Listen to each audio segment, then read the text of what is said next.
students. So today we are back with another topic from BPharm Quality Assurance subject, and the topic goes like ISO 9000 and 14000. So सबसे पहले हम बात कर लेते हैं what is ISO. तो ISO एक इंटरनेशनल बॉडी है जो कि हमारे स्टैंडर्ड्स को हार्मोनाइज करती है और उसको across the various countries organise करती है. So the full form of ISO is International Organization for Standardization. So अब हम बात कर लेते हैं why was ISO needed to develop, कि क्यों ऐसी ज़रूरत पड़ी कि हमें ISO जैसी एक इंटरनेशनल बॉडी के साथ आना पड़ा. So during World War II ऐसा देखा जा रहा था कि वेरियस प्रोडक्ट्स किसी और कंट्री के स्टैंडर्ड से मैन्युफैक्चर हो रहे थे, उस कंट्री में सेल हो रहे थे. हाउएवर जो वो प्रोडक्ट्स दूसरी कंट्री में जा रहे थे तो वो उनके उस कंट्री के क्वालिटी गाइडलाइंस को मीट नहीं कर पा रहे थे, या उनका स्पेसिफिकेशन अलग था, डिजाइनिंग मेथड अलग था. सो वहाँ पर एक मिक्स एंड मैच आ रहा था ऑफ प्रोडक्ट्स और इससे ओवरऑल ग्लोबल ट्रेड बहुत इफेक्ट हो रहा था. सो इस प्रॉब्लम को रिड्यूस करने के लिए, मिनिमाइज करने के लिए एक इंटरनेशनल बॉडी का ओरिजिन हुआ which was ISO. So now we know the reason or the history behind the formation of ISO. So we will just learn about what is the full form, what are the various elements of ISO. So ISO stands for International Organization for Standardization, and it is derived from the Greek word isos, which means equal. That is equal guidelines for all the participating countries. ISO is the world's largest developer of standards, and it was found in 1947 in Geneva. So next are the objectives. What was the objective of forming ISO? So the objectives are to facilitate international trade of goods and services, to obtain a competitive market by obtaining the required quality of cost and also products in an effective way. It promotes the total quality control system and also provides confidence to the consumers, because जितने भी products ISO certified होते हैं, it means they are meant for international trade and they are of the highest quality. Next, ISO में हमारे पास दो main categories होती हैं जो कि डिफाइन करती हैं हमारे प्रोडक्ट्स को, या फिर हम इसको ISO स्टैंडर्ड्स भी बोल सकते हैं. These are of two types, ISO 9000 and ISO 14000. अब हम इसमें देखने जा रहे हैं first standard, that is ISO 9000. ISO 9000 एक सीरीज ऑफ स्टैंडर्ड्स है फॉर क्वालिटी मैनेजमेंट सिस्टम्स. अब इससे क्या समझ में आता है कि जब प्रोडक्ट की क्वालिटी की हम बात करते हैं तो हम बहुत सारे स्टैंडर्ड्स उस पर देखते हैं, एंड वो सारे एक बड़ी लार्जर फैमिली से गवर्न होते हैं जिसको हम कहते हैं ISO 9000 फैमिली. अब इस ISO 9000 के अंदर बहुत सारे सब गाइडलाइंस या सब वर्जन्स भी आते हैं which we will study in later part of the presentation. So now starting off with ISO 9000. It is a series of standards which was developed and published by the International Organization for Standardization. Its main aim was to define, establish and maintain an effective quality assurance system for the marketing and manufacturing of products for industry. ISO is a set of standards which addresses the quality management systems of the product. इसका मतलब है जो भी product हम बनाएंगे that passes the level of quality, hence it is assured by quality, इसीलिए हम उसको कह रहे हैं QA. Further, QA is a larger part of TQM जो हमने लास्ट वीडियो में कवर किया था. So this ISO covers all the aspects of quality assurance as well as total quality management. Next are the various series of ISO 9000 in the ISO 9000 family, जो आप यहाँ पर देख सकते हैं. ISO 9000, ISO 9001,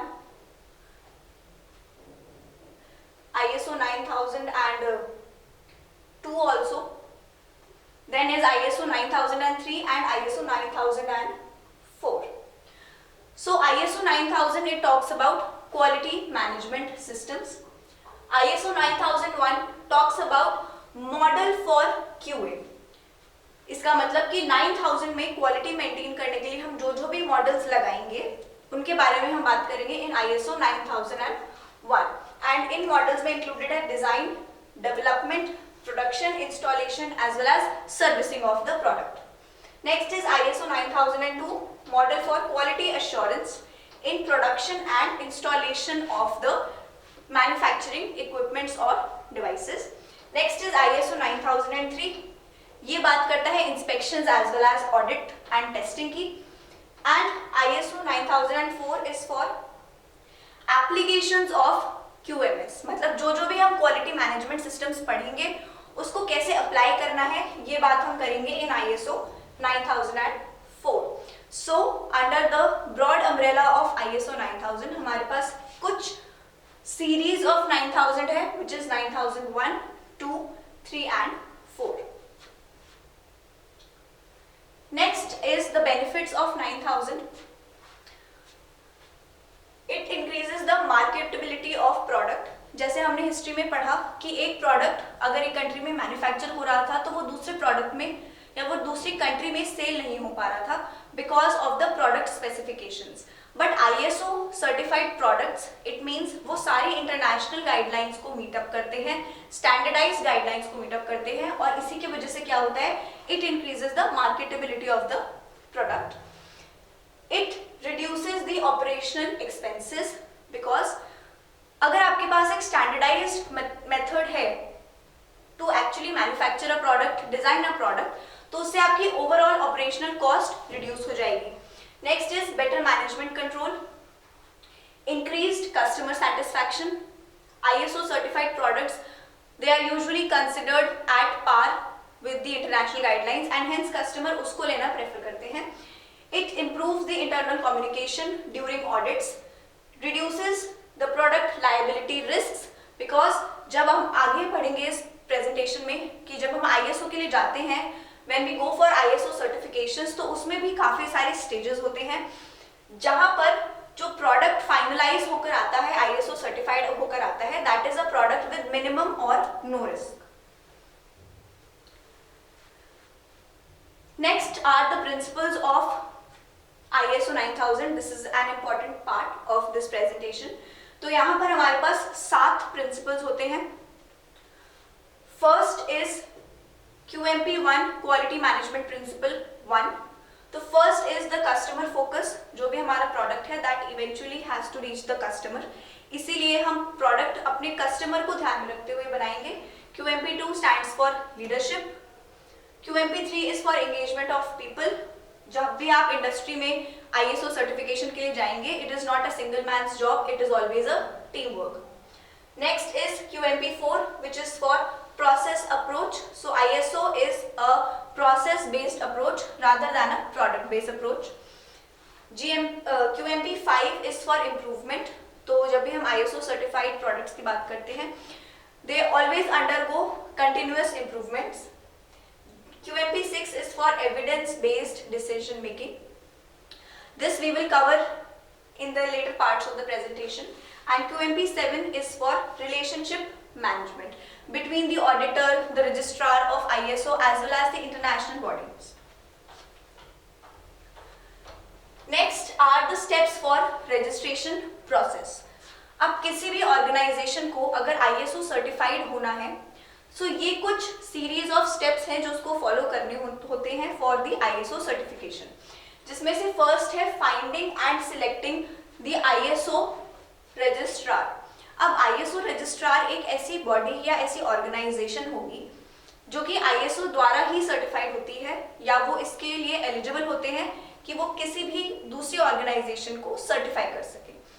तो सबसे पहले जो भी बॉडी है या जो भी इंडस्ट्री है उसको ISO सर्टिफाइड होना है, तो सबसे पहले उसको अपने लिए एक रजिस्ट्रार ढूंढना पड़ेगा। Second is creating an application और कॉन्ट्रैक्ट। नेक्स्ट, जब आपने एक रजिस्ट्रार आइडेंटिफाई कर लिया है, नेक्स्ट प्रोसेस इज कि आप उनके साथ एक कॉन्ट्रैक्ट बेसिस बनाएंगे और एक एप्लीकेशन साइन करेंगे जहां पर दोनों parties as an industry and as an ISO registrar हम दोनों को ही म्यूचुअल बेनिफिट हो। Next is quality documents review. filed the application for certification, आपकी इंडस्ट्री में ऑडिट्स होंगे और ये ऑडिट्स किसके बेसिस पर होंगे? Quality documents, because ISO 9000 talks about quality management systems. फिर आफ्टर दिस ऑडिट हो सकता है कि हमारे पास कुछ पिटफॉल्स आए, कुछ लैकिंग डॉक्यूमेंट्स आए, जिसके लिए हम एक एक्शन रिपोर्ट तैयार करते हैं कि ड्यूरिंग द ऑडिट हमारे को ये पॉइंट्स थे या ये डॉक्यूमेंट्स थे जो इस लिस्ट में नहीं थे। उसी के लिए हम एक एक्शन प्लान बनाएंगे as to how to furnish those documents और उनको कैसे कंपाइल करना है।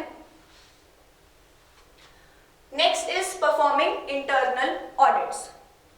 सो आफ्टर फाइलिंग और after the action plan has taken place, अब आप क्या करेंगे? Before ISO comes and audits your manufacturing, your industry, आप एक इंटरनल ऑडिट परफॉर्म करेंगे।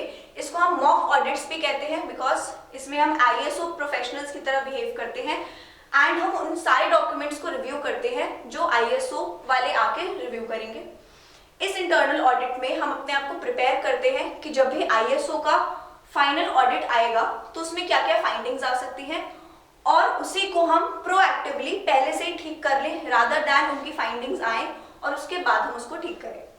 So after you have performed the internal audit, उसके बाद आता है सर्टिफिकेशन प्रोसेस। अब इस सर्टिफिकेशन में भी दो टाइप्स के ऑडिट होते हैं इन 2 स्टेजेस, ठीक है। तो स्टेज 1 होता है, ISO ऑडिटर आता है, वो आपकी प्रेमाइस को, आपकी यूनिट को ऑडिट करता है। अगर कुछ फाइंडिंग्स होती हैं तो वो उन फाइंडिंग्स को रिपोर्ट करते हैं और आपको एक डॉक्यूमेंटेशन प्रोवाइड करते हैं। Next is stage 2। अब after stage 1 inspection is complete, जितनी भी नॉन कन्फॉर्मिटीज आती हैं इन स्टेज 1, मतलब जितने भी missing documents, missing information required होती है, वो आप फिल करते हैं in stage 2।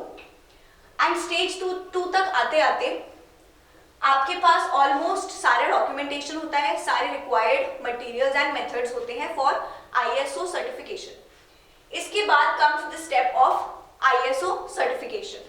Once the registrar and the auditing team वो सेटिस्फाइड होते हैं कि आपका जो कंपनी है, आपकी जो यूनिट है जिसके लिए आप ISO सर्टिफिकेशन लेना चाह रहे हैं, these are at par the standards set by ISO, वो आपको ISO का सर्टिफिकेट ग्रांट कर देते हैं। Next is surveillance audits. तो ऐसा नहीं होता कि एक बार ISO ने आपको सर्टिफिकेट दिया and they forget about you as an industry. From the date of certification, जिस दिन आपको सर्टिफिकेशन इशू होता है उस दिन से 3 साल तक वो सर्विलेंस ऑडिट्स करते हैं, विच मे बी अनाउंस्ड और अनअनाउंस्ड। इसमें क्या होता है, वो आपकी इंडस्ट्री को आके बार बार चेक करते रहते हैं, आपके प्रेमाइस को चेक करते हैं कि आपने क्वालिटी स्टैंडर्ड्स अभी भी मेंटेन कर रखे हैं। So this was about the process of ISO certification. This is an important point. Next is the ISO 14000. ये एक अलग फैमिली है under ISO. ISO 9000 was for quality management standards या systems. ISO 14000 is for environmental management systems.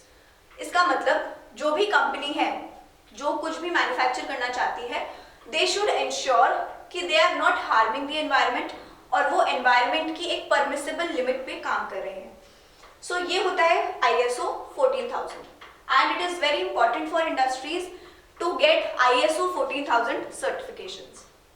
So it is an environmental management system. It helps the organization to work within a healthy environment and also to create one. It helps to meet the challenge of climate change. जितने भी बदलते मौसम के साथ there are fluctuations and deviations in the processes, वो आपको ISO 14000 में report करने होते हैं। Next is the standards under the ISO 14000 series.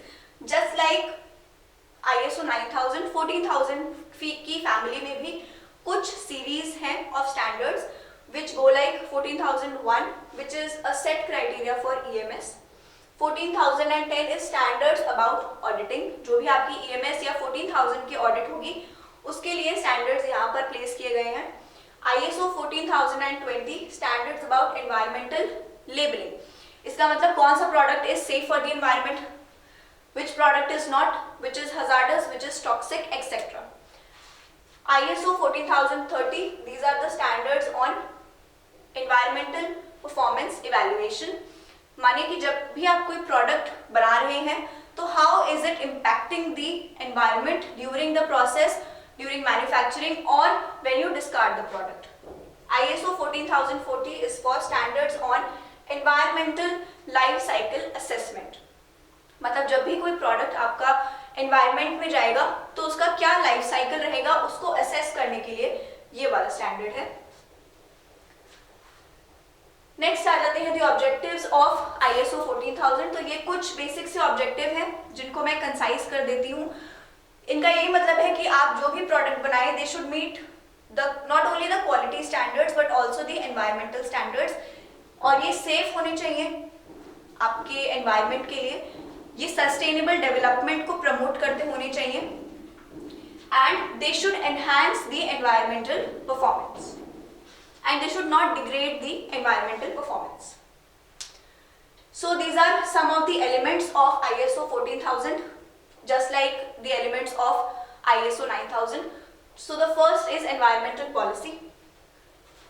Second is employee involvement, कि हमें ये as a collaborative teamwork effort लगना है इसमें. So now we will concise this presentation and derive the differences between ISO 9000 and 14000. So ISO 9000 is for quality management standards. ISO 14000 is for environmental management standards. ISO 9000 एक process based approach है और 14000 एक environmental based approach है. So with this we come to an end of the presentation. So आज हमने learn किया about the various standards under the International Organization for Standardization.